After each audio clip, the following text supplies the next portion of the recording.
Un garçon des rues trouve les titres de propriété du manoir d'un millionnaire. Mais ce qu'il demande en échange quand il rend le trésor va changer sa vie pour toujours. Avant d'écouter ce récit d'amour et de dépassement de soi, n'oubliez pas de vous abonner à la chaîne pour plus d'histoires comme celle-ci. Le soleil venait à peine de se lever quand François ouvrit les yeux, sentant le froid du béton sous son corps maigre.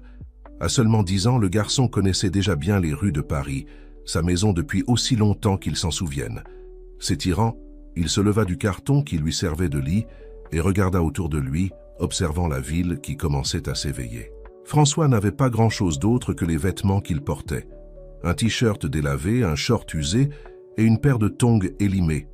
Mais ce qui lui manquait en possession, il le compensait en intelligence et en détermination. Chaque jour était une lutte pour la survie et il avait appris à se débrouiller seul. Ce matin-là, comme tant d'autres, son estomac grondait de faim. François savait qu'il devait vite trouver quelque chose à manger. Il commença sa journée habituelle, marchant dans les rues du centre-ville, ses yeux attentifs à toute opportunité. En passant devant une boulangerie, l'odeur du pain frais fit gargouiller son estomac encore plus fort. François s'arrêta un moment, observant les clients entrer et sortir avec des sacs pleins. Il savait qu'il ne pouvait rien acheter, mais parfois, avec de la chance, quelqu'un lui donnerait un morceau de pain. Pendant qu'il attendait, François vit une vieille dame sortir de la boulangerie. Elle portait un sac lourd et semblait avoir des difficultés. Sans hésiter, le garçon s'approcha. « Madame, puis-je vous aider à porter votre sac ?» proposa François avec un sourire timide. La dame le regarda avec surprise, mais son regard s'adoucit rapidement. « Ah, c'est très gentil de ta part, mon garçon. Ce serait d'une grande aide. » François prit le sac avec précaution et accompagna la dame jusqu'à sa maison, qui se trouvait à quelques pâtés de maison de là. En chemin, ils discutèrent un peu. La dame, qui se présenta comme Madame Dubois, fut touchée par la politesse et la sympathie du garçon. Arrivée à l'immeuble où habitait Madame Dubois, elle insista pour que François monte avec elle jusqu'à son appartement. Là, en guise de remerciement, elle lui offrit un goûter. François mangea avec gratitude, savourant chaque bouchée du pain avec du beurre et le verre de lait qu'elle lui servit. « Tu ne devrais pas être à l'école, mon garçon ?» demanda Madame Dubois, remarquant les vêtements usés du garçon. François baissa les yeux, un peu honteux. « Je n'ai pas d'école, madame. Je vis dans la rue. » Le cœur de Madame Dubois se serra en entendant cela. Elle essaya de convaincre François de rester, d'accepter plus d'aide, mais le garçon, habitué à prendre soin de lui-même, refusa poliment. Il promit cependant de revenir lui rendre visite de temps en temps. En sortant de l'immeuble de Madame Dubois, François se sentit revigoré. Le goûter lui avait donné de l'énergie et la bonté de la dame avait allumé une petite flamme d'espoir dans sa poitrine. Peut-être, pensa-t-il, que tout le monde dans le monde n'était pas indifférent à sa souffrance.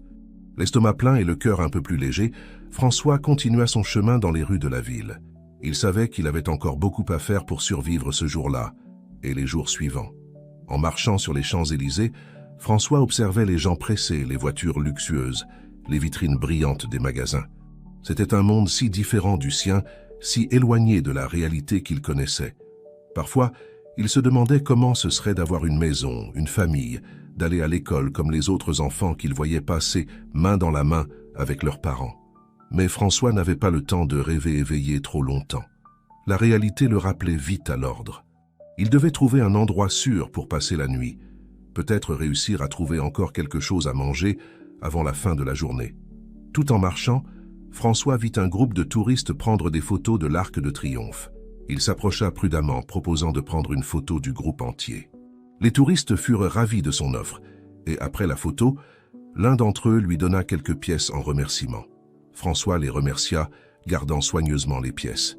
Ce n'était pas grand-chose, mais cela pourrait être utile plus tard. Il continua son chemin, toujours attentif aux opportunités qui se présentaient. Au fur et à mesure que la journée avançait, François descendait les Champs-Élysées vers le centre-ville. Les rues devenaient de plus en plus animées, et il devait faire attention à ne pas se cogner contre les gens qui passaient pressés. C'est alors que quelque chose attira son attention. Sur le trottoir, près d'une poubelle, il y avait une mallette en cuir noir. François regarda autour de lui, mais personne ne semblait avoir remarqué l'objet. Curieux, il s'approcha et prit la mallette. Elle était lourde et semblait chère. François hésita un moment, se demandant ce qu'il devait faire. Il ouvrit la mallette avec précaution et ses yeux s'écarquillèrent en voyant le contenu. Divers papiers qui semblaient importants, certains avec l'entête d'entreprises célèbres et plusieurs actes de propriété. Le cœur de François commença à battre plus vite. Il savait que ces documents devaient être précieux. Pendant un bref instant, il pensa à combien il pourrait obtenir s'il vendait ces papiers. Mais il écarta rapidement cette pensée. Malgré sa situation difficile, François avait des principes. Il savait que ces documents étaient importants pour quelqu'un et que la bonne chose à faire était d'essayer de les rendre. En examinant plus attentivement les papiers, François vit un nom qui revenait plusieurs fois, Pierre Leroy. Il avait déjà entendu ce nom auparavant. C'était l'un des hommes d'affaires les plus riches et les plus célèbres de la ville. François ferma la mallette et la serra fermement contre sa poitrine. Il savait ce qu'il devait faire, même si une partie de lui voulait garder la mallette et essayer d'en tirer profit. Prenant une profonde inspiration, il prit sa décision. D'un pas déterminé, François commença à marcher en direction du quartier où il savait que se trouvaient les manoirs des plus riches de Paris. Il ne savait pas exactement où habitait Pierre Leroy, mais il était décidé à trouver un moyen de lui rendre cette mallette. Alors que le soleil commençait à se coucher, peignant le ciel de Paris de tons orange et rose, François poursuivait son chemin. Il ne savait pas ce qui l'attendait, mais il sentait que cette mallette pourrait changer sa vie d'une manière ou d'une autre. Avec cette pensée, il continua d'avancer, déterminé à faire ce qui était juste, peu importe la difficulté. Le crépuscule teintait déjà le ciel de Paris lorsque François arriva enfin dans le 16e arrondissement, connu pour ses manoirs imposants et ses rues bordées d'arbres. Le contraste avec les quartiers de la ville qu'il fréquentait habituellement était saisissant. Ici, les hauts murs et les systèmes de sécurité sophistiqués semblaient lui rappeler qu'il n'appartenait pas à cet endroit. Tenant fermement la mallette en cuir dans ses mains, François marchait lentement, ses yeux scrutant chaque maison à la recherche d'un indice qui pourrait le mener à la résidence de Pierre Leroy. La fatigue commençait à peser sur ses épaules, mais la détermination dans son regard restait inébranlable. Après ce qui semblait être des heures de recherche infructueuses, François aperçut un manoir particulièrement grandiose au bout de la rue. Une plaque discrète mais élégante affichait le nom Leroy près du portail principal. Le cœur du garçon s'accéléra. Il avait trouvé. S'approchant de l'interphone, François hésita un moment. Et si on ne le croyait pas? Et si on le renvoyait sans même écouter ce qu'il avait à dire? Avalant sa salive, il appuya sur le bouton de l'interphone de son doigt tremblant. « Résidence Leroy. Bonsoir », répondit une voix féminine après quelques secondes. « Bon, bonsoir », bégaya François, sa voix trahissant sa nervosité. « J'ai trouvé une mallette que je pense appartenir à monsieur Pierre Leroy. Je suis venu la rendre. » Il y eut un long silence de l'autre côté de la ligne. François commença à se demander s'il avait commis une erreur en venant jusqu'ici. Finalement, la voix revint, cette fois avec un ton prudent. « Attendez un moment, s'il vous plaît. » Les minutes qui suivirent semblèrent une éternité pour François. Il observait anxieusement le portail, s'attendant à ce que quelqu'un apparaisse à tout moment pour le renvoyer. À sa surprise, le portail commença à s'ouvrir lentement. « Vous pouvez entrer », indiqua la voix dans l'interphone. « Suivez l'allée jusqu'à la maison principale. » D'un pas hésitant, François pénétra dans la propriété. Le jardin était immense et méticuleusement entretenu, avec des fleurs exotiques et des arbres majestueux de tous côtés. Le manoir, au fond, était encore plus imposant de près, ses fenêtres illuminées brillant dans la nuit qui approchait. En arrivant à la porte principale, François fut accueilli par une femme d'âge moyen vêtue d'un uniforme impeccable. Son regard était un mélange de curiosité et de méfiance, en examinant le garçon en haillons devant elle. « Bonsoir », dit-elle, sa voix ferme mais pas hostile. « Je suis Madame Martin, la gouvernante. Vous avez dit avoir quelque chose pour Monsieur Leroy ?» François hocha la tête, tendant la mallette en cuir. « Oui, madame, j'ai trouvé ça dans la rue et j'ai vu que ça lui appartenait. J'ai pensé que je devais la rendre. » Madame Martin prit la mallette, ses yeux s'écarquillant légèrement en reconnaissant l'objet. Elle regarda de nouveau François, comme si elle le voyait pour la première fois. « Attendez ici, s'il vous plaît, » dit-elle, son ton maintenant plus doux. « Je vais informer monsieur Leroy. » François resta immobile au même endroit, se sentant déplacé au milieu du luxe qui l'entourait. Quelques minutes plus tard, Madame Martin revint, accompagnée d'un homme grand et bien habillé. Ses cheveux grisonnants et sa posture imposante indiquaient clairement qu'il s'agissait de Pierre Leroy. L'homme d'affaires regarda François avec une expression énigmatique, ses yeux alternant entre le garçon et la mallette dans ses mains. « Alors, c'est toi qui as trouvé ma mallette ?» demanda Pierre, sa voix grave résonnant dans le hall d'entrée. François acquiesça, se sentant petit devant la présence de l'homme. « Oui, monsieur. Je l'ai trouvée sur les Champs-Élysées et j'ai vu qu'elle était importante. J'ai pensé que je devais la rendre. » Pierre ouvrit la mallette, vérifiant rapidement son contenu. Son visage s'illumina de soulagement en constatant que tout était intact. « Tu te rends compte de ce que tu as fait, mon garçon ?» demanda Pierre, un léger sourire se formant sur ses lèvres. « Ces documents sont extrêmement précieux. Beaucoup auraient à profiter de l'occasion pour en tirer avantage. » François baissa les yeux, sentant ses joues rougir. « J'y ai pensé un moment, » admit-il, « mais ce n'aurait pas été correct. Ce n'est pas à moi. » Pierre observa le garçon pendant quelques instants, comme s'il essayait de déchiffrer une énigme complexe.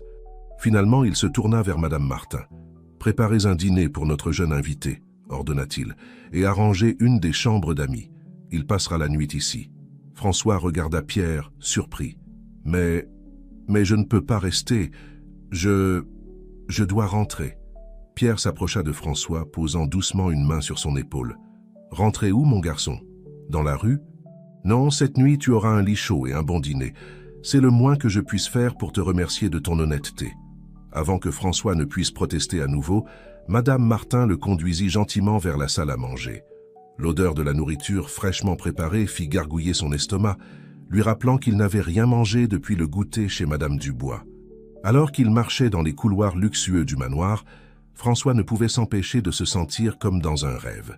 Il y a quelques heures à peine, il fouillait dans les poubelles à la recherche de quelque chose à manger. Maintenant, il s'apprêtait à dîner dans le manoir de l'un des hommes les plus riches de la ville. Le dîner fut une expérience surréaliste pour François. La table était dressée avec des couverts en argent et de la porcelaine fine, des objets qu'il n'avait vus que dans les vitrines des magasins de luxe. Pierre se joignit à lui, posant des questions sur sa vie dans la rue, écoutant attentivement chaque réponse. Au fil de la conversation, François commença à se sentir plus à l'aise. Il y avait quelque chose dans la façon dont Pierre le traitait, avec respect et un intérêt sincère, qui faisait que le garçon se sentait valorisé pour la première fois depuis longtemps. Après le dîner, Madame Martin conduisit François à une chambre d'amis. La pièce était plus grande que tout espace dans lequel François avait jamais dormi, avec un lit king size et une vue panoramique sur la ville. « Il y a des vêtements propres dans l'armoire », informa Madame Martin, « et la salle de bain est la porte à gauche. Si vous avez besoin de quoi que ce soit, il suffit d'appeler. » Seul dans la chambre, François s'assit au bord du lit, peinant à croire aux événements de la journée. Il regarda par la fenêtre, voyant les lumières de la ville qui avait toujours été sa maison, mais qui ne lui avait jamais paru si lointaine. Alors qu'il se préparait à dormir, François ne pouvait s'empêcher de se demander ce que le lendemain apporterait. Pour la première fois depuis des années, il s'endormit avec un sentiment d'espoir grandissant dans sa poitrine, sans savoir que sa vie était sur le point de changer pour toujours. Le soleil commençait à peine à poindre à l'horizon lorsque François ouvrit les yeux. Pendant un moment, il fut désorienté, surpris par le confort du lit moelleux et le silence qui l'entourait. Puis les souvenirs de la veille inondèrent son esprit, et il s'assit brusquement regardant autour de la luxueuse chambre d'amis. Ce n'était pas un rêve. Il était vraiment dans le manoir de Pierre le Roi, le puissant homme d'affaires dont il avait rendu la mallette. François se leva lentement, ses pieds s'enfonçant dans le tapis moelleux. Il marcha jusqu'à la fenêtre et observa les jardins de la propriété, baignés par la lumière dorée de l'aube. Un doux coup à la porte le tira de ses pensées. « Bonjour François !» La voix de Madame Martin résonna de l'autre côté. « Le petit déjeuner sera servi dans une demi-heure. Il y a des vêtements propres dans l'armoire pour vous. »« Merci, Madame Martin », répondit François, s'habituant encore à l'idée que quelqu'un se souciait de lui. Après une douche rafraîchissante, le premier bain chaud qu'il prenait depuis des années, François enfila les nouveaux vêtements qu'il trouva dans l'armoire. Ils étaient simples, mais propres et à sa taille, très différents des haillons auxquels il était habitué. En descendant les escaliers, l'arôme du café frais et du pain fraîchement cuit le guida jusqu'à la salle à manger. Là, à sa surprise, il trouva non seulement Madame Martin, mais aussi Pierre le Roi, assis en bout de table. « Bonjour François », salua Pierre avec un sourire chaleureux. « J'espère que tu as bien dormi. Viens, assieds-toi avec nous. » Encore un peu timide, François s'installa à table, les yeux écarquillés devant la variété d'aliments devant lui. Il y avait des fruits frais, du pain, des gâteaux, des jus et une variété de fromages et de charcuteries qu'il n'avait jamais vus auparavant. « Sers-toi à volonté », encouragea Pierre, remarquant l'hésitation du garçon. « Nous avons beaucoup à discuter ce matin. » Pendant que François se servait, essayant de ne pas paraître trop avide malgré la faim qu'il ressentait, Pierre l'observait avec un mélange de curiosité et de compassion. « François, » commença l'homme d'affaires après quelques minutes, « j'aimerais te faire une proposition. » Le garçon m'arrêta de manger, regardant Pierre avec attention. « Ton attitude hier, eh bien, elle m'a profondément touché, » continua Pierre. « Tu sais, tous n'auraient pas eu l'intégrité de rendre quelque chose d'aussi précieux, surtout en étant dans une situation difficile comme la tienne. » François baissa les yeux, sentant ses joues rougir sous le compliment. « Que dirais-tu de rester ici un moment ?» proposa Pierre. « Pas comme invité, mais comme... eh bien, comme un membre de la famille. » La fourchette que François tenait tomba sur l'assiette avec un tintement. Il regarda Pierre, puis Madame Martin, qui souriait gentiment, et de nouveau Pierre, n'en croyant pas ses oreilles. « Je ne comprends pas, » bégaya François. « Vous me connaissez à peine. » Pierre se pencha en avant, son regard intense fixé sur François. « C'est vrai, nous ne nous connaissons pas depuis longtemps. Mais le caractère d'une personne ne se mesure pas en jours ou en années, François. Il se mesure à ses actions, surtout celles faites quand personne ne regarde. » L'homme d'affaires fit une pause, comme s'il choisissait soigneusement ses prochains mots. « De plus, il y a quelque chose en toi qui me rappelle. Eh bien, qui me rappelle moi-même quand j'avais ton âge. » François regarda Pierre avec curiosité. Il était difficile d'imaginer que cet homme d'affaires accompli et élégant puisse avoir quelque chose en commun avec un garçon des rues. Percevant la confusion de François, Pierre poursuivit. « Moi aussi, je viens d'origine modeste, tu sais. Je ne suis pas né avec une cuillère en argent dans la bouche. J'ai dû beaucoup lutter pour arriver où je suis. Et comme toi, j'ai eu la chance de rencontrer des gens qui ont cru en moi et m'ont donné une chance. » Le silence tomba sur la salle, tandis que François digérait ces informations. Son esprit tourbillonnait avec les possibilités qui s'ouvraient devant lui. Une maison, de la nourriture, peut-être même la chance d'étudier, des choses dont il osait à peine rêver il y a seulement un jour. « Alors, qu'en dis-tu » demanda doucement Pierre. « Aimerais-tu rester avec nous ? Je te promets que nous ferons de notre mieux pour te donner un bon foyer et toutes les opportunités que tu mérites. » François sentit un nœud se former dans sa gorge. Des larmes qu'il avait appris à retenir depuis longtemps commencèrent à perler dans ses yeux. « J'adorerais » parvint-il enfin à dire, sa voix étranglée par l'émotion. Pierre sourit, se levant pour faire le tour de la table. Il posa une main réconfortante sur l'épaule de François. « Bienvenue dans la famille, mon garçon. » À ce moment-là, alors que les larmes coulaient enfin librement sur son visage, François ressentit quelque chose qu'il n'avait pas éprouvé depuis des années. L'espoir. Un espoir véritable et tangible d'un avenir meilleur. Les jours qui suivirent furent une montagne russe d'émotions et d'expériences pour François. Pierre s'occupa de toutes les formalités nécessaires pour obtenir la garde temporaire du garçon, tandis que Madame Martin s'employait à faire en sorte que François se sente chez lui. François reçut sa propre chambre, remplie de nouveaux vêtements, de livres et même de quelques jouets, des choses qu'il n'avait jamais eues auparavant. Mais plus que les biens matériels, ce qui l'impressionnait vraiment, c'était l'affection et l'attention qu'il recevait. Pierre passait des heures à discuter avec François, écoutant ses histoires de la rue et partageant ses propres expériences de vie. Peu à peu, le garçon s'ouvrit, laissant derrière lui la peur et la méfiance que la dure vie dans la rue lui avait enseignées. Une semaine après son arrivée, Pierre emmena François acheter des fournitures scolaires. « Demain, tu commences les cours », annonça l'homme d'affaires avec un sourire. « J'ai engagé un professeur particulier pour t'aider à te préparer à entrer à l'école régulière l'année prochaine. » François ressentit un mélange d'excitation et de nervosité. Il savait à peine lire et écrire, ayant appris le b.a.-ba avec d'autres enfants des rues et en regardant les panneaux publicitaires dans la ville. L'idée d'étudier pour de vrai était à la fois exaltante et effrayante. Cette nuit-là, allongé dans son lit confortable, François réfléchit à la façon dont sa vie avait changé de façon drastique en si peu de temps. De garçon des rues à fils adoptif de l'un des hommes les plus riches de la ville, cela semblait sorti d'un conte de fées. Mais alors que le sommeil l'enveloppait, François fit une promesse silencieuse à lui-même. Il ne gaspillerait pas cette opportunité.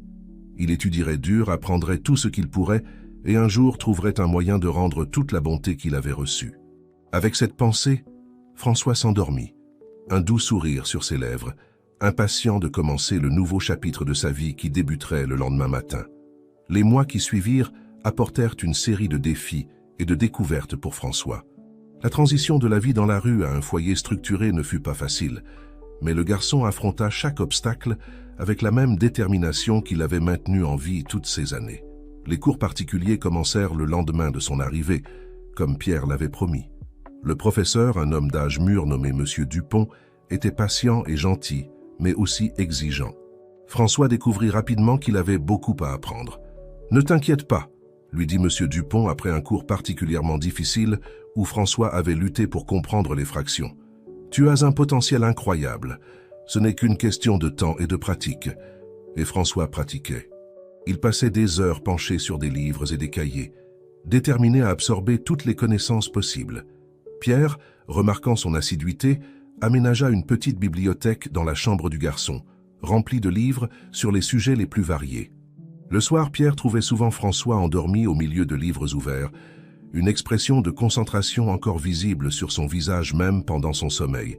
Dans ces moments-là, l'homme d'affaires ressentait un mélange de fierté et d'inquiétude. Il était clair que le garçon faisait de son mieux, peut-être même trop. « François, » dit Pierre un soir après l'avoir trouvé en train d'étudier tard une fois de plus, « rappelle-toi qu'il n'y a pas d'urgence, tu n'as pas besoin de tout apprendre d'un coup. » François le regarda, ses yeux fatigués, mais déterminés. « Je sais, papa. Je veux dire, Pierre, » se corrigea-t-il rapidement rougissant. « C'est juste que je veux rattraper tout le temps perdu. » Pierre sentit son cœur se serrer en entendant François presque l'appeler papa. Ces derniers mois, il avait été surpris par la force de l'affection qu'il avait développée pour le garçon. « Je comprends ton enthousiasme, » dit doucement Pierre, s'asseyant à côté de François. « Mais rappelle-toi, la vie n'est pas que des études. Il est important aussi de s'amuser, de se faire des amis, de découvrir ce que tu aimes. » Suivant le conseil de Pierre, François commença à explorer d'autres intérêts au-delà des études. Il découvrit une passion pour les échecs, passant des heures à jouer contre Pierre ou Madame Martin. Il s'intéressa aussi au jardinage, aidant le jardinier du manoir à s'occuper des fleurs et des plantes.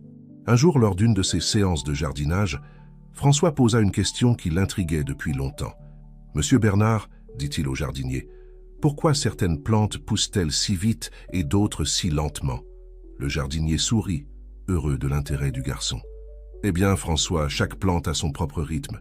Certaines sont comme toi, elles grandissent vite et fort. D'autres ont besoin de plus de temps, de plus de soins, mais à la fin, toutes ont leur valeur et leur beauté. » Ces paroles restèrent avec François, le faisant réfléchir sur son propre parcours. Il grandissait, apprenait, changeait, mais il y avait encore beaucoup de chemin à parcourir. Tandis que François s'adaptait à sa nouvelle vie, Pierre aussi traversait des changements. L'homme d'affaires, connu pour son dévouement presque obsessionnel au travail, commença à réduire ses heures de bureau pour passer plus de temps à la maison. « Tu l'as changé », commenta Madame Martin à François un jour, alors qu'ils préparèrent le dîner ensemble, une autre activité que le garçon avait découvert apprécier. « Je n'ai jamais vu Monsieur le Roi si heureux. » François sentit une vague de chaleur dans sa poitrine en entendant cela. Lui aussi était plus heureux qu'il n'avait jamais imaginé pouvoir l'être. Pourtant, parfois, la nuit, il pensait aux autres enfants qui vivaient encore dans la rue. Il se sentait coupable d'avoir eu tant de chance, alors que tant d'autres continuaient à souffrir. Lors d'une de ces nuits d'insomnie, François rassembla son courage et se rendit au bureau de Pierre. Il trouva l'homme d'affaires travaillant tard, comme d'habitude. « Pierre » appela-t-il doucement depuis la porte. « Puis-je vous parler ?» Pierre leva les yeux, surpris, mais sourit rapidement. « Bien sûr, François. Entre. Qu'est-ce qui t'amène si tard ?» François entra, s'asseyant sur la chaise en face du bureau de Pierre. « Je pensais aux autres enfants dans la rue. Ne pouvons-nous pas faire quelque chose pour les aider aussi ?» Pierre regarda le garçon avec un mélange de fierté et d'admiration. Même ayant quitté la rue, François n'avait pas oublié ses origines, ni ceux qui luttaient encore. « Tu sais, François, dit Pierre après un moment de réflexion, j'y ai beaucoup pensé aussi. En fait, j'ai une idée, mais j'aimerais avoir ton avis. » Les yeux de François s'illuminèrent d'intérêt, tandis que Pierre commençait à expliquer son plan. C'était une idée ambitieuse. Créer une fondation pour aider les enfants des rues, offrant éducation, abri et opportunité. « Qu'en penses-tu » demanda Pierre après avoir détaillé le projet. « Voudrais-tu m'aider à le réaliser ?» François sentit des larmes se former dans ses yeux, mais cette fois c'étaient des larmes de joie et d'espoir. « Oui !» s'exclama-t-il avec enthousiasme. « Ça oui, j'adorerais aider. » Cette nuit-là, bien après que François soit retourné se coucher, Pierre resta dans son bureau, planifiant les prochaines étapes de la fondation. Il regarda la photo de François qu'il gardait sur son bureau, prise lors d'une promenade au parc quelques semaines plus tôt. Le garçon souriait largement sur la photo, ses yeux brillants d'un bonheur contagieux. Pierre sourit à l'image, ressentant une vague d'affection et de gratitude. « Tu as changé ma vie autant que j'ai changé la tienne, mon fils », murmura-t-il pour lui-même. Avec cette pensée réconfortante, Pierre se remit au travail, impatient de créer un avenir meilleur non seulement pour François, mais pour tous les enfants qui, comme lui, méritaient une chance de briller. Les années passèrent rapidement, apportant des changements significatifs tant pour François que pour Pierre. L'idée de la fondation, née cette nuit-là dans le bureau, était devenue réalité. La fondation Nouveau Chemin, comme elle fut baptisée, était devenue un phare d'espoir pour les enfants des rues dans toute la France. François, maintenant âgé de 15 ans, était méconnaissable par rapport aux garçons affamés et effrayés qui erraient autrefois dans les rues de Paris. Grand pour son âge, avec un sourire confiant et des yeux brillants d'intelligence, il était devenu un adolescent éloquent et compatissant. Sa transformation n'était pas seulement physique. François excellait à l'école, montrant un talent particulier pour les mathématiques et les sciences. Mais plus que tout, il avait développé une passion pour aider les autres, en particulier les enfants, dans des situations similaires à celles qu'il avait vécues. Un samedi matin, François accompagna Pierre au dernier projet de la Fondation, un centre communautaire au cœur de l'un des quartiers les plus défavorisés de la ville. Alors qu'il parcourait le bâtiment récemment rénové, François ne pouvait contenir son enthousiasme. « Papa, regarde !» s'exclama-t-il, pointant vers une salle remplie d'ordinateurs neufs. « Imagine combien d'enfants pourront apprendre ici. » Pierre sourit, sentant une vague de fierté en entendant François l'appeler papa, quelque chose qui était devenu naturel au fil des ans. « C'est vrai, fils, et beaucoup de cela est grâce à toi, tu sais. » François regarda Pierre, surpris. « Comment ça ?»« Eh bien, expliqua Pierre, posant sa main sur l'épaule de l'adolescent, c'est toi qui m'as inspiré à commencer tout ça. Ton histoire, ta compassion pour les autres. Tu m'as fait vouloir faire plus, être meilleur. » François sentit ses joues rougir sous le compliment, mais avant qu'il ne puisse répondre, ils furent interrompus par une voix familière. « Monsieur le roi, François, quel plaisir de vous voir ici. » C'était Madame Dubois, la dame qui avait aidé François des années auparavant, lui offrant un goûter quand il vivait encore dans la rue. Maintenant, elle était l'une des bénévoles les plus dévouées de la Fondation. « Madame Dubois ?» François l'étreignit chaleureusement. « Comment vont les cours d'alphabétisation ?»« Ah, mon cher, il se passe très bien, » répondit-elle avec un sourire. « Nous avons de plus en plus d'élèves. Tu sais, beaucoup d'entre eux me rappellent toi quand nous nous sommes rencontrés. » François hocha la tête, ressentant un mélange d'émotions. C'était difficile de se rappeler ces temps difficiles, mais en même temps, il se sentait reconnaissant de pouvoir aider d'autres à surmonter des situations similaires. Alors qu'il continuait à la visite du centre communautaire, François ne put s'empêcher de réfléchir à quel point sa vie avait changé. Il se souvenait encore vivement du jour où il avait trouvé la mallette de Pierre, de la décision de la rendre même s'il avait faim et était désespéré. Ce choix avait complètement changé le cours de sa vie. Plus tard, ce jour-là, de retour au manoir, François trouva Pierre dans son bureau plongé dans la paperasse. « Papa » appela-t-il doucement. « Je peux te parler une minute ?»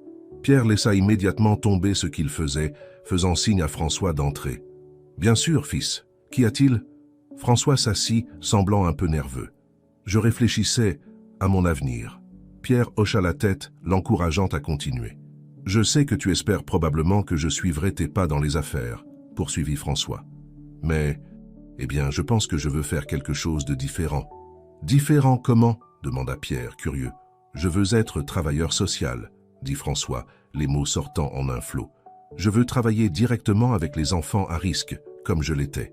Je sais que ce n'est pas aussi prestigieux ou lucratif que d'être homme d'affaires, mais... » Pierre leva la main, interrompant doucement le flux de paroles de François. « Fils, arrête. Tu n'as pas besoin de te justifier. Je suis incroyablement fier que tu veuilles suivre cette voie. » François regarda Pierre, surpris. « Vraiment ?» Tu n'es pas déçu? Déçu. Pierre rit doucement. François, depuis le jour où tu es entré dans ma vie, tu m'as surpris et inspiré. Cette décision ne fait que prouver à quel point tu as grandi et combien ton cœur est noble. Les paroles de Pierre amenèrent des larmes aux yeux de François. Il se leva et étreignit fort son père adoptif. Merci papa, pour tout. Ce soir-là, alors que la famille dînait ensemble, y compris Madame Martin, qui était depuis longtemps devenue plus qu'une simple gouvernante, François partagea ses projets d'avenir. La réaction chaleureuse et le soutien de tous ne firent que renforcer sa détermination. Plus tard, allongé dans son lit, François réfléchit au voyage qu'il avait amené jusqu'ici. Des rues froides de Paris au chaleureux manoir des Leroy, des nuits de faim au confort et à la sécurité, de la solitude à l'amour d'une famille. Il savait que le chemin devant lui ne serait pas facile. Devenir travailleur social exigerait des années d'études et de dévouement. Mais François était prêt pour le défi. Après tout, il avait déjà surmonté des obstacles bien plus grands. Avec un sourire aux lèvres, François s'endormit, rêvant de l'avenir et de toutes les vies qu'il espérait pouvoir toucher et transformer, tout comme sa propre vie avait été transformée par un acte de bonté et de confiance. Les années suivantes apportèrent une série de changements et de défis pour François. À 18 ans, il obtint son baccalauréat avec mention, étant l'orateur de sa promotion. Son discours émouvant sur le dépassement de soi et l'importance de tendre la main pour aider les autres toucha tous les présents, en particulier Pierre, qui observait avec des larmes aux yeux, la poitrine gonflée de fierté. Avec le soutien inconditionnel de sa famille adoptive, François entra à l'université Paris-Sorbonne pour étudier le travail social. La transition vers la vie universitaire apporta de nouveaux défis et expériences. Pour la première fois, François se retrouva immergé dans un environnement où son histoire n'était pas connue de tous. Il dut apprendre à naviguer dans les complexités sociales de l'université, à se faire de nouveaux amis et à équilibrer ses études avec son travail bénévole à la Fondation Nouveau Chemin. Ce fut pendant sa deuxième année à l'université que François rencontra Marie, une étudiante en psychologie avec qui il partageait de nombreux cours et un profond désir de faire la différence dans le monde. Marie était fille d'immigrants algériens et avait grandi dans une communauté défavorisée de la banlieue parisienne. Son propre parcours de dépassement résonnait avec l'histoire de François, et les deux devinrent rapidement des amis proches. « Tu sais, François, » dit Marie un jour, alors qu'ils étudiaient ensemble à la bibliothèque, « parfois je me demande si nous faisons vraiment la différence. Le système semble si grand, si implacable. » François la regarda, comprenant sa frustration. Lui-même s'était souvent senti ainsi. « Je comprends, Marie, mais souviens-toi, chaque vie que nous touchons est une victoire. Nous ne pouvons pas sauver le monde entier d'un coup, mais nous pouvons changer le monde d'une personne à la fois. » Marie sourit, touchée par la sagesse et l'optimisme de François. « Tu as raison, c'est pour ça que j'adore travailler avec toi à la Fondation.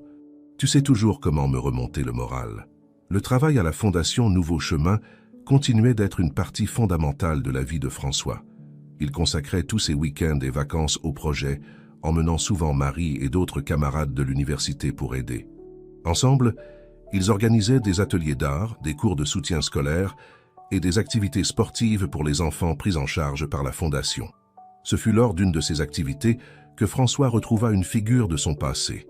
Il surveillait un match de football quand il remarqua un garçon calme, assis seul au bord du terrain. Quelque chose dans cette figure solitaire lui parut familière. S'approchant, François se présenta. « Salut, je m'appelle François. Comment t'appelles-tu » Le garçon leva les yeux, son regard plein d'un mélange de méfiance et d'espoir que François ne connaissait que trop bien. « Michel » répondit-il doucement. Et puis, comme un éclair, le souvenir frappa François. Michel était l'un des garçons avec qui il avait l'habitude d'errer dans les rues, des années auparavant. Ils avaient été amis, partageant de la nourriture et se protégeant mutuellement pendant les nuits froides. « Michel » s'exclama François, sa voix tremblant légèrement. « C'est moi, François. Tu te souviens de moi ? Nous avions l'habitude... » Les yeux de Michel s'écarquillèrent de reconnaissance. « François ? Le François de la rue ? Mais tu as tellement changé. » Les deux discutèrent pendant des heures, François écoutant attentivement, tandis que Michel racontait les années difficiles qui avaient suivi dans les rues. Le cœur de François se serra en pensant à la façon dont leur vie avait pris des chemins si différents, à partir de ce jour fatidique où il avait trouvé la mallette de Pierre. Ce soir-là, de retour au manoir des Leroy, François ne pouvait s'empêcher de penser à Michel. Pendant le dîner, il partagea sa rencontre avec Pierre et Madame Martin. « Papa, dit François, sa voix chargée d'émotion, voir Michel aujourd'hui, ça m'a fait réaliser à quel point il y a encore à faire. Combien d'enfants sont encore là dehors, ayant besoin d'aide, d'une chance comme celle que j'ai eue. » Pierre acquiesça, compréhensif. « Et que proposes-tu, fils ?» François prit une profonde inspiration, organisant ses pensées. « Je veux étendre le programme d'accueil de la Fondation. Pas seulement offrir des activités de jour, mais créer un vrai foyer pour ces enfants. Un endroit où ils peuvent vivre, étudier, grandir en sécurité. » Madame Martin, qui était depuis longtemps devenue une seconde mère pour François, sourit avec fierté. « C'est une idée merveilleuse, chérie, mais ça va demander beaucoup de travail et de ressources. »« Je sais, » répondit François, déterminé, « mais je suis prêt à faire ce qu'il faut. Je vais consacrer tout mon temps libre à ça. Et je suis sûr que je peux compter sur l'aide de Marie et de mes autres amis de la fac. » Pierre regarda son fils adoptif avec un mélange de fierté et d'admiration. « François, ta compassion et ta détermination ne cessent jamais de me surprendre. Compte sur moi pour t'aider à réaliser ce rêve. » Dans les semaines et les mois qui suivirent, François se plongea à corps perdu dans le nouveau projet. Entre les cours à l'université et ses études, il passait chaque moment libre à planifier, à passer des appels, à organiser des réunions. Marie était à ses côtés à chaque étape, offrant non seulement un soutien émotionnel, mais aussi des idées précieuses et un travail acharné. Le projet grandit rapidement, attirant l'attention des médias et d'autres philanthropes. L'histoire de François, le garçon des rues qui dirigeait maintenant un projet pour aider d'autres comme lui, toucha les cœurs et ouvrit des portes. Un an après les retrouvailles avec Michel, François se tenait debout devant un bâtiment nouvellement rénové dans le centre de Paris. C'était le nouveau foyer de la Fondation Nouveau Chemin, capable d'héberger et de prendre soin de dizaines d'enfants des rues. À ses côtés se tenaient Pierre, Madame Martin, Marie et une foule de supporters et de bénévoles. Parmi les enfants qui seraient les premiers à appeler cet endroit, leur maison se trouvait Michel, ses yeux brillants d'un espoir renouvelé. Alors qu'il coupait le ruban d'inauguration, François sentit une vague d'émotion le submerger. Il avait parcouru un long chemin depuis les rues froides de Paris, mais son voyage était loin d'être terminé. En fait, il sentait qu'il ne faisait que commencer. Avec Marie tenant sa main et le soutien inébranlable de sa famille adoptive, François regardait vers l'avenir avec détermination et espoir. Il savait qu'il y aurait des défis à relever, mais il savait aussi qu'avec de la compassion, du travail acharné et le pouvoir d'une seconde chance, tout rêve était possible. Les années qui suivirent apportèrent une série de changements significatifs pour François. À 23 ans, il obtint son diplôme avec mention en travail social, recevant le prix du meilleur étudiant de sa promotion. La cérémonie de remise des diplômes fut un moment de grande émotion, avec Pierre, Madame Martin et Marie au premier rang, applaudissant avec enthousiasme lorsque François monta sur scène pour recevoir son diplôme. Mais l'obtention du diplôme ne fut pas le seul événement important dans la vie de François cette année-là. Après des années d'amitié et de camaraderie, François et Marie admirent enfin les sentiments qu'ils nourrissaient l'un pour l'autre. Leur relation s'épanouit naturellement, basée sur un profond respect mutuel et des valeurs partagées. « Tu sais, François, » dit Marie un soir alors qu'ils se promenaient main dans le parc près de la Fondation, « parfois je me demande si le destin existe. On dirait que tout dans ma vie m'a mené à te rencontrer. » François sourit, serrant doucement la main de Marie. « Je sais exactement ce que tu veux dire. Chaque défi, chaque obstacle que j'ai affronté, tout semble avoir un but maintenant. » Le couple devint inséparable, tant dans la vie personnelle que professionnelle.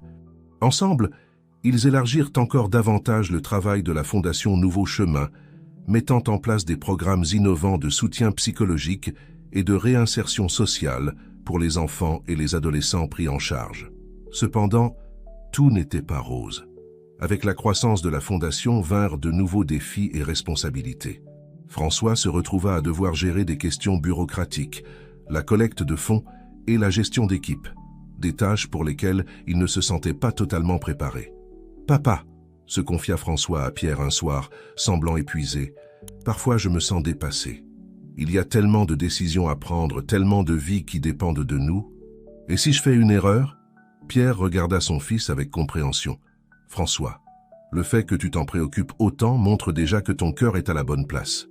Souviens-toi, diriger ne signifie pas avoir toutes les réponses, mais savoir poser les bonnes questions et faire confiance à ton équipe. Encouragé par les paroles de Pierre, François décida d'investir dans sa propre formation continue. Il s'inscrit à un cours de gestion des organisations à but non lucratif, déterminé à acquérir les compétences nécessaires pour amener la fondation au niveau supérieur. Pendant ce temps, Marie progressait également dans sa carrière. Elle se spécialisa en psychologie infantile et développa un programme pionnier d'art-thérapie pour les enfants traumatisés.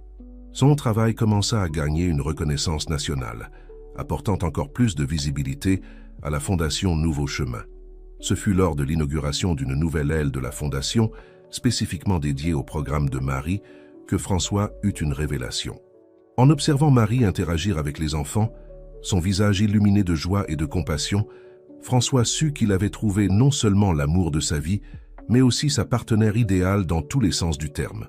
Ce soir-là, après les célébrations, François emmena Marie se promener dans le jardin du manoir des Leroy, le même jardin où, des années auparavant, il avait planté ses premières graines d'espoir. « Marie, » commença François, sa voix tremblant légèrement d'émotion, « tu as changé ma vie de tant de façons. Tu m'inspires chaque jour à être une meilleure personne, à faire plus pour les autres. Je n'arrive pas à imaginer ma vie sans toi. » Marie le regarda, ses yeux brillants de larmes non versées. « Oh, François !» S'agenouillant, François sortit une petite boîte de sa poche. « Marie Dubois, me ferais-tu l'honneur de m'épouser ?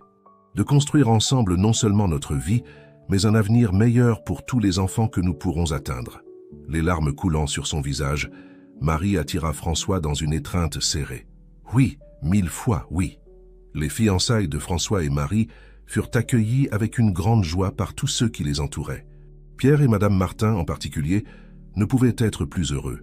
Ils avaient observé la relation du couple s'épanouir au fil des ans et savaient que Marie était la partenaire parfaite pour François. Dans les mois qui suivirent, tout en planifiant leur mariage, François et Marie restèrent dévoués au travail de la Fondation. Ils décidèrent qu'au lieu de cadeaux de mariage traditionnels, ils demanderaient aux invités de faire des dons pour un nouveau projet, la construction d'un lycée professionnel pour les jeunes pris en charge par la Fondation. Le jour du mariage se leva ensoleillé et radieux.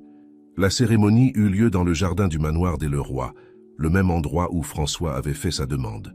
Parmi les invités se trouvaient non seulement la famille et les amis, mais aussi beaucoup des enfants et des jeunes que la Fondation avait aidés au fil des ans. Lorsque François vit Marie marcher vers lui, radieuse dans sa robe blanche, il sentit son cœur déborder d'amour et de gratitude. À ce moment-là, des flashs de sa vie défilèrent dans son esprit. Le garçon effrayé dans les rues, le jeune homme déterminé à faire la différence, et maintenant, l'homme sur le point de commencer un nouveau chapitre aux côtés de la femme qu'il aimait. En échangeant leurs vœux, François et Marie se promirent non seulement amour et fidélité l'un envers l'autre, mais aussi un engagement partagé de poursuivre leur travail, de faire du monde un endroit meilleur, un enfant à la fois. Alors que le soleil se couchait sur la célébration, jetant une lueur dorée sur les jeunes mariés et leurs invités, François regarda autour de lui, le cœur plein. Il vit Pierre et Madame Martin, qu'il avait accueillis et aimés comme un fils. Il vit Michel, maintenant un jeune homme prometteur sur le point d'entrer à l'université. Il vit les enfants de la Fondation, leurs visages brillants d'espoir et de possibilités. Et à ses côtés, il vit Marie, son épouse, sa partenaire et son inspiration. Ensemble, ils étaient prêts à affronter tous les défis que l'avenir pourrait apporter, unis dans leur amour l'un pour l'autre et pour toutes les vies qu'ils espéraient toucher. Cette nuit-là, alors qu'ils dansaient sous les étoiles, François murmura à l'oreille de Marie « Merci de m'aider à transformer mes rêves en réalité. » Marie sourit, ses yeux brillants d'amour. « Non, mon amour. Merci de m'avoir montré que les rêves peuvent devenir réalité. » Et ainsi, main dans la main, François et Marie firent leurs premiers pas dans leur nouveau voyage ensemble, prêts à écrire le prochain chapitre de leur vie et à continuer à faire la différence dans le monde. Un acte d'amour à la fois. Les années qui suivirent le mariage de François et Marie furent marquées par la croissance, tant personnelle que professionnelle. La Fondation Nouveau Chemin continuait de prospérer sous la direction du couple, élargissant sa portée et son impact. Le rêve de construire un lycée professionnel devint réalité. L'Institut technique Nouveau Chemin ouvrit ses portes 2 ans après le mariage, offrant des cours dans des domaines tels que la technologie de l'information, le design graphique, la gastronomie et l'administration. L'école devint rapidement un modèle d'éducation inclusive et de préparation au marché du travail. Françoise, à 28 ans, était devenue une figure respectée dans le secteur associatif, fréquemment invitée à donner des conférences lors de congrès nationaux et internationaux sur le développement social et l'éducation. Son histoire de dépassement de soi et de dévouement inspirait des gens dans tout le pays. Marie, quant à elle, continuait d'innover dans son travail de thérapie infantile. Son programme d'art-thérapie avait été adopté par plusieurs institutions à travers la France, et elle travaillait sur un livre sur le sujet. Ce fut lors d'un de ses voyages de travail que François reçut un appel qui allait une fois de plus changer le cours de sa vie. « François », la voix de Marie sonnait émue à l'autre bout de la ligne. « J'ai quelque chose à te dire. » Le cœur de François s'accéléra, inquiet. « Qu'y a-t-il, mon amour ? » « Tout va bien. Tout va très bien, » répondit Marie, et François put entendre le sourire dans sa voix. « François, je suis enceinte. » La nouvelle prit François par surprise. Lui et Marie avaient à parler d'avoir des enfants, mais avec leurs emplois du temps chargés, ils avaient décidé d'attendre le bon moment. Apparemment, l'univers avait d'autres plans. « Enceinte ?» répéta François, un sourire s'étalant sur son visage. « C'est merveilleux, Marie. » Les mois qui suivirent furent un tourbillon d'émotions et de préparatifs. François et Marie décidèrent de transformer l'une des chambres du manoir des Leroy en chambre d'enfants, pour la joie de Pierre et Madame Martin, qui étaient ravis à l'idée de devenir grands-parents. Pendant ce temps, le travail à la fondation continuait. François se retrouva à équilibrer ses responsabilités professionnelles avec l'attente de la paternité. Il passa des heures à se renseigner sur le développement de l'enfant, déterminé à être le meilleur père possible. « Tu seras un père merveilleux », l'assura Marie un soir, alors qu'ils organisaient la chambre du bébé. « Tu as tellement d'amour à donner. » François sourit, posant sa main sur le ventre de Marie. « Nous le serons tous les deux. Ce bébé aura tellement d'amour. » L'arrivée de Sophie, une petite fille aux yeux brillants et au sourire contagieux, apporta une nouvelle dimension à la vie de François et Marie. Les premiers mois furent un mélange de nuits mal dormies, de couches changées et de moments de pure joie. François fut surpris par l'intensité de l'amour qu'il ressentait pour sa fille. Chaque sourire, chaque petite réussite de Sophie le remplissait d'un bonheur qu'il n'avait jamais imaginé possible. Mais l'arrivée de Sophie apporta aussi de nouveaux défis. Équilibrer la vie de famille avec les exigences de la fondation n'était pas toujours facile. François se retrouva souvent partagé entre son désir d'être présent pour chaque moment de la vie de sa fille et son dévouement au travail qui était devenu sa mission de vie. Ce fut pendant une nuit particulièrement difficile, avec Sophie pleurant sans cesse à cause de coliques, que François eut une révélation. Alors qu'il marchait de long en large dans le salon, essayant de calmer sa fille, il pensa à tous les enfants que la Fondation aidait, à toutes les familles qui luttaient quotidiennement pour donner le meilleur à leurs enfants. « C'est pour ça qu'on fait ce qu'on fait, n'est-ce pas, princesse ?» murmura-t-il à Sophie, qui commençait enfin à se calmer. « Pour que tous les enfants aient la chance d'être aimés et soignés comme toi. » Cette prise de conscience apporta une nouvelle perspective au travail de François. Il commença à développer des programmes de soutien pour les jeunes parents et les familles en situation de vulnérabilité, offrant non seulement des ressources matérielles, mais aussi des conseils et un soutien émotionnel. Le programme Premier Pas, comme on l'appela, devint rapidement l'un des plus réussis de la Fondation Nouveau Chemin. François et Marie participaient souvent personnellement aux séances d'orientation, partageant leurs propres expériences et défis en tant que parents. Au fur et à mesure que Sophie grandissait, devenant une petite fille curieuse et compatissante, François se retrouva à réfléchir sur son propre parcours. Il pensait au garçon qu'il avait été autrefois, seul dans les rues, et à l'homme qu'il était devenu, entouré d'amour et de buts. Un dimanche après-midi, alors qu'il jouait avec Sophie dans le même jardin où des années auparavant, il avait appris à cultiver des fleurs, François eut une conversation avec Pierre qui resterait à jamais gravée dans sa mémoire. « Tu sais, papa, » dit François, observant Sophie courir après un papillon, « parfois je me demande si j'en fais assez, si je fais vraiment la différence que j'ai rêvé de faire. » Pierre sourit, posant sa main sur l'épaule de François. « Fils, regarde autour de toi, regarde ta fille, ta femme, toutes les vies que tu as touchées à travers la Fondation. Tu n'as pas seulement fait la différence, tu as transformé des vies, y compris la mienne. » François sentit des larmes se former dans ses yeux. « Merci, papa, pour tout. Sans toi, » l'interrompit doucement Pierre, « Je ne serai qu'un homme d'affaires riche et solitaire de plus. Tu m'as appris le véritable sens de la famille, du but. » À ce moment-là, avec Sophie courant de nouveau dans ses bras, riant joyeusement, François ressentit une vague de gratitude et d'accomplissement. Sa vie avait été un voyage incroyable, rempli de défis et de triomphes, et il savait qu'il y avait encore beaucoup à venir. Embrassant sa fille et regardant Marie qui les rejoignait dans le jardin, François fit une promesse silencieuse. Il continuerait à travailler, à lutter, à aimer, pour s'assurer que chaque enfant ait la chance d'un avenir brillant. Parce que chaque sourire, chaque vie transformée, était un témoignage du pouvoir d'une seconde chance et de l'impact durable d'un acte de bonté. Et ainsi, entouré de sa famille et de l'héritage qu'il avait contribué à construire, François se sentit profondément reconnaissant et plus déterminé que jamais à poursuivre son travail, sachant que le véritable succès ne se mesurait pas en richesse ou en pouvoir, mais dans les vies touchées et les sourires restaurés. 20 ans s'étaient écoulés depuis que François avait pris la direction de l'entreprise de Pierre, et la vie avait apporté encore plus de changements et de réalisations. Maintenant, à 55 ans, François regardait en arrière avec un mélange de gratitude et d'admiration pour le chemin qu'il avait parcouru.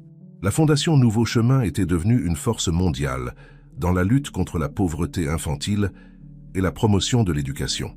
Ces programmes avaient été mis en œuvre dans des dizaines de pays, transformant des millions de vies. L'entreprise, quant à elle, était reconnue mondialement comme un modèle d'éthique des affaires et de responsabilité sociale. Marie, à 54 ans, continuait d'être une force inspirante aux côtés de François. Ses recherches pionnières sur le traumatisme infantile et la résilience avaient révolutionné le domaine de la psychologie infantile, et elle partageait maintenant son temps entre la pratique clinique, des conférences internationales et la supervision des programmes de santé mentale de la Fondation. Sophie, maintenant âgée de 27 ans, avait suivi les pas de ses parents à sa manière unique. Diplômée en droit international, elle travaillait sans relâche pour promouvoir les droits des enfants dans le monde entier, collaborant souvent avec la Fondation sur des projets globaux. En ce dimanche matin ensoleillé, la famille Leroy se réunit pour un brunch dans le jardin du manoir, le même jardin où, des décennies plus tôt, un jeune François avait appris à cultiver l'espoir en même temps que les fleurs. Pierre, maintenant âgé de 92 ans, était assis dans son fauteuil préféré, observant avec des yeux brillants la scène devant lui. Madame Martin, à 88 ans, était à ses côtés, leurs mains entrelacées dans un geste d'amour qui avait résisté à l'épreuve du temps. François regarda autour de la table, son cœur débordant d'émotion. Là se trouvaient les personnes qui avaient façonné sa vie d'une manière qu'il n'aurait jamais pu imaginer quand il n'était qu'un garçon solitaire dans les rues. « Vous savez, commença François, sa voix douce mais pleine d'émotion, il y a des jours où je me demande encore si tout cela est réel, si j'ai vraiment parcouru tout ce chemin. » Marie sourit, posant sa main sur la sienne. « C'est réel, mon amour. Chaque moment, chaque défi, chaque victoire, tout cela nous a amenés ici. » Sophie, qui avait hérité de la compassion de ses parents et de la détermination de ses grands-parents, ajouta « Et pense à toutes les vies qui ont été transformées en cours de route, papa. Chaque enfant qui a reçu une seconde chance, chaque famille qui a trouvé l'espoir. » Pierre, sa voix un peu plus faible avec l'âge, mais toujours pleine d'affection, dit « François, mon fils, quand tu es apparu à ma porte ce jour-là, il y a tant d'années, je pensais juste récupérer quelques documents. Je ne savais pas que j'allais gagner un fils, une famille et un but plus grand pour ma vie. » Les paroles de Pierre touchèrent François profondément. Il se souvint de ce jour fatidique, de la décision qui avait changé le cours de sa vie. « Je voulais juste faire ce qui était juste », dit doucement François. « Je n'avais aucune idée où cette décision me mènerait. » Madame Martin, les larmes aux yeux, ajouta « Et regarde où cela nous a menés, nous tous, une famille unie par l'amour et le désir de faire la différence dans le monde. » À ce moment-là, le son de rire d'enfants remplit l'air. Les enfants de Sophie, les jumeaux Lucas et Emma, âgés de 5 ans, arrivèrent en courant dans le jardin, leurs visages illuminés de joie. « Papy, mamie !» crièrent-ils à l'unisson, courant dans les bras de François et Marie. « On peut aller voir les enfants à la Fondation aujourd'hui. On veut leur lire des histoires encore. » François sentit son cœur se remplir d'un amour indescriptible. Voici ces petits-enfants, montrant déjà le même esprit de compassion et le désir d'aider qui avait défini son propre parcours. « Bien sûr qu'on peut, mes amours, » répondit François, échangeant un regard significatif avec Marie. « En fait, Que diriez-vous si aujourd'hui je vous racontais une histoire très spéciale? L'histoire d'un garçon qui vivait dans les rues et comment un simple acte de bonté a changé sa vie pour toujours. Alors que les enfants s'installaient, impatients d'entendre l'histoire, François regarda une fois de plus autour de la table, vers Pierre et Madame Martin qui lui avaient redonné un foyer et une famille quand il en avait le plus besoin. Vers Marie, sa partenaire dans tous les sens du terme, dont l'amour et le soutien avaient été son pilier pendant tant d'années. Vers Sophie, la fille qui incarnait ses espoirs pour l'avenir, et vers ses petits-enfants, la prochaine génération qui porterait le flambeau de la compassion et du service. François réalisa que son parcours avait été bien plus qu'une histoire de dépassement personnel. C'était un témoignage du pouvoir transformateur de l'amour, de la compassion et de la croyance dans le potentiel humain. Chaque vie touchée, chaque enfant aidé, chaque famille renforcée, tout cela formait une tapisserie complexe d'espoir et de possibilités. Alors qu'il commençait à raconter son histoire à ses petits-enfants attentifs, François ressentit un profond sentiment de paix et d'accomplissement. Le cycle était complet. Le garçon des rues, qui avait autrefois rêvé d'un avenir meilleur, n'avait pas seulement réalisé ses rêves, mais était devenu un catalyseur de changement pour d'innombrables autres. Et ainsi, entouré par l'amour de sa famille et l'héritage de ses actions, François comprit que son histoire continuerait à vivre à travers chaque vie touchée, chaque acte de bonté inspiré, chaque rêve réalisé. L'avenir était brillant, plein de possibilités, et François savait que, quoi qu'il arrive, le pouvoir de la compassion et de l'espoir prévaudrait toujours.